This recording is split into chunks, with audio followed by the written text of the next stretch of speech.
What's going on, YouTube? This is wwjoshdew, and here we are with a first impressions as promised. I'm playing Advanced Warfare. I got to 49 on the PS4 and I was fixing the Prestige, and then we stopped playing last night or early this morning, and I got on the Xbox One. I was playing some Advanced Warfare on there, and I kept thinking, should I do this now or should I do it later? So let's go ahead and just do this now. This is the Nexus 9 Wi-Fi 32 gig model. I definitely want to get the LTE version when that becomes available. I'm going to try to, and we're going to get more into that. This isn't really a thorough review. This is my first or second day with the device. I just got it. So I can't really give you a full review. I honestly don't think anybody can give you a full review of a device after just 1 or 2 days using it. So I mean, that's just not enough time with the device to say your thoughts. That's just my personal opinion. So this is my first review or first impressions, like what I think about the device. So far, I really, really like it. It's got that same back that you find kind of on the Nexus 7. Probably not as grippy as a texture, but it's very similar and it feels really nice, especially in your hands. The tablet's also very thin and it's very light, so I do like that. And also, I've been watching some YouTube videos, and here's the notifications. You can just slide them out of the way to dismiss them, or you can double tap on it if I do it fast enough, and it takes me to that. And this is just a Phoenix app that I use for Twitter at the moment. I've used Falcon Pro. I still have it because I got my token back before when they allowed you to. I got Talon, Phoenix. I really like Plume. I've tried tons of different Twitter apps, and Phoenix is alright. I like it. But so that was the notifications. That's how that works. If you have a whole lot of them, then you'll get like a few up top, and then you'll get a bunch of little icons at the bottom for those apps. But so the speakers are really good. We'll go ahead and check out my subscriptions here. You know what? I don't want to get copyright, so let me just zoom in here on my video. And the easiest way to root the Galaxy, no, the Nexus 9. Okay, so you're loading the video up. You press full screen, and look at that. Look at those. Let me go back to, that's a perfect example.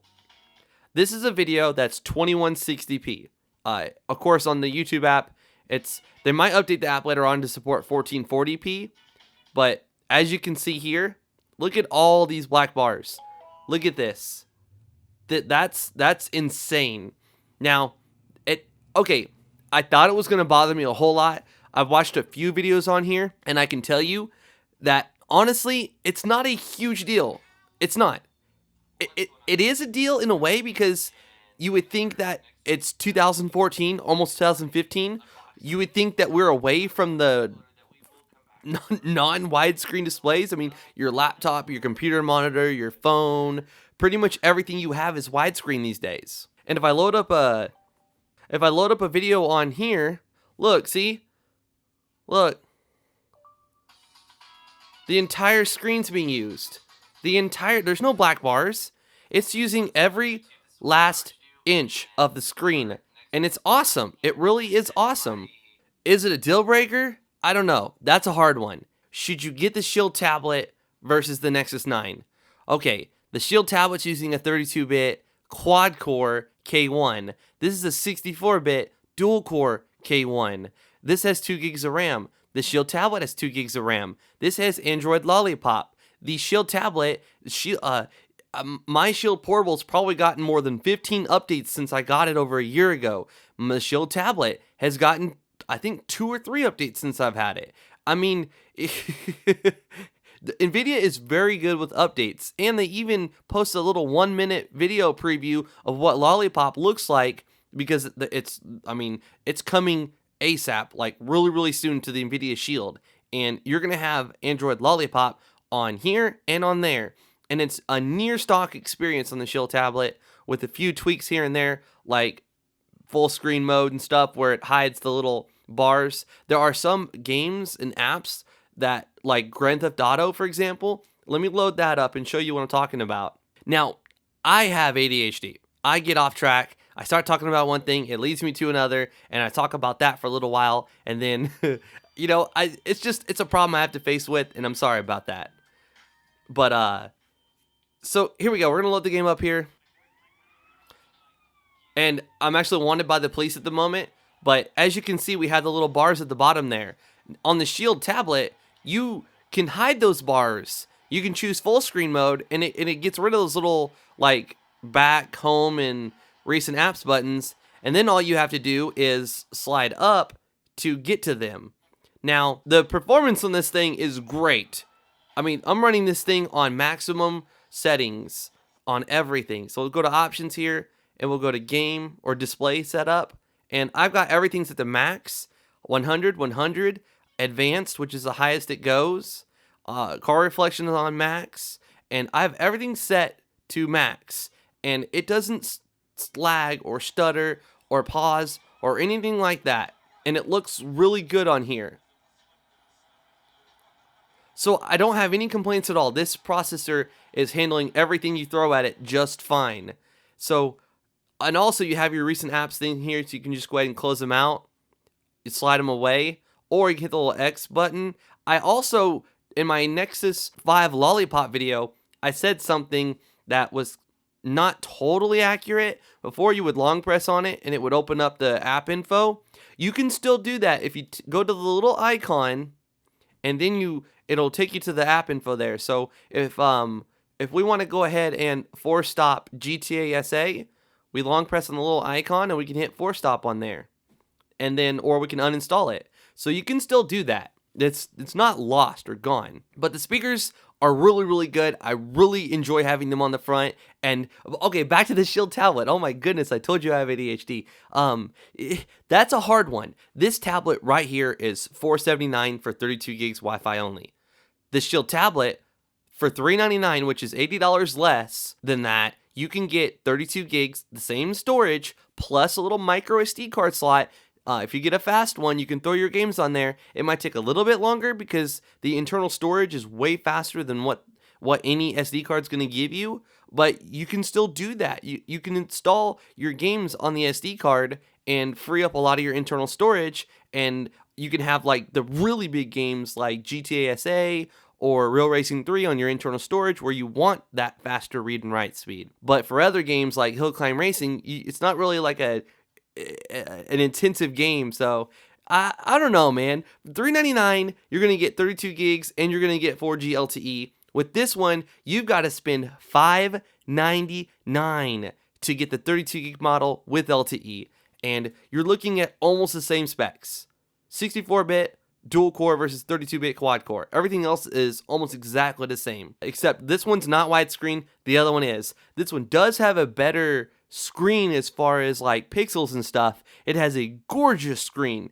I'm loving this. I mean, everything these days, like my Note 4 and my LG G3, and we have the Nexus 6 pre-ordered. We're going to be doing unboxing, how to root, ROMs. We're going to be doing a lot of videos on that Nexus 6 because I was able to pre-order mine on the 29th when they had them up for pre-order. But everything is now going past 1080p.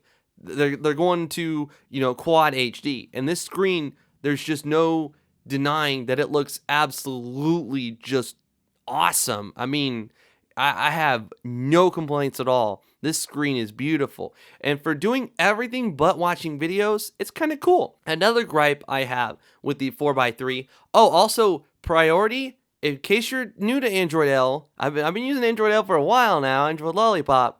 That star means you're on priority notifications. So when you see this, you can choose for 1 hour. You can increase it or indefinitely. And then you can go in here and choose all the stuff that you want for your priority notifications. So like if your wife texts you or something, that's a priority text message. If you get a call from her, that's a priority text message. So I just go ahead and set mine to all, and that little star goes away, and you can bring it up there. But let me go ahead and launch Hill Climb Racing to show you one thing I don't like the most about the screen. Okay, so you see how these buttons are so close together? So close together. Let me load the game up on here on this widescreen phone. All right, so we'll load the game up here, and we'll go to that first track, that first vehicle, and we'll go to the very first track. Speakers on this OnePlus One are very loud. That's what I like about it. But you see the difference there in like how much screen real estate you have, like there's a big gap between each, like the brake and the gas, like a whole lot of room in between the two. And on here, they're close together, like super close together. It would probably be a better comparison if I had a widescreen tablet and a phone together, but you can see how you don't have much room at all on your screen for stuff. Look at this. Look at this is insane. You just don't have that much room for stuff. So I do have gripes and complaints when widescreen phones have been a thing for a long time now, and even widescreen tablets. And now all of a sudden, we're going back in the past. Oh, and this is another thing. You know how GTA didn't have the full screen mode? The Nvidia Shield has like its own little custom thing where it can go full screen. There's no bars at the bottom here. Like there's no back, home, and recent apps. You just swipe up to reveal those, and you can go ahead and press on it. And that's another thing I just want to talk about real quick, and I'll probably end the video. Dude, this is so fast. The multitasking on this is by far probably the smoothest and fastest I've ever used before. This, I don't know if it's the 64-bit, I don't know if it's the K1, I don't know if it's new type of RAM they're using. All I know is it is just butter freaking smooth. It is incredible how awesome this is. I am enjoying this tablet, but for someone that's on the fence between the Shield tablet and the Nexus 9, I really don't have like a definite answer at the moment.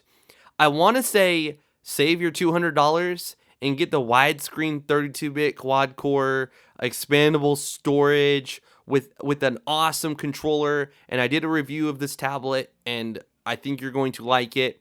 And you're going to get Android Lollipop, and you're going to save $200 versus getting something with a non-widescreen display. You can't go full screen. You can't, I mean, I'm sure there's going to be Exposed. Well, you can't even install Exposed because this is Android Lollipop, and Exposed doesn't support Android Lollipop. But without doing some kind of hacking or something, you're just going to have that down there the entire time. And on the Shield tablet, you drag down from this side right here, and of course with Lollipop that'll change, but then you'll choose like full screen mode, and it'll get rid of the navigation bars and the status bars, and you'll get all that room to yourself. This is a great device. I am really, really enjoying this device, and being that it's a Nexus device, being it's easily rootable, it gets the very latest updates, I'm definitely keeping it. It's not going anywhere. I might exchange this one for an LTE model, but that's about all I'm going to do. I do enjoy the tablet. I really don't know if it's worth it.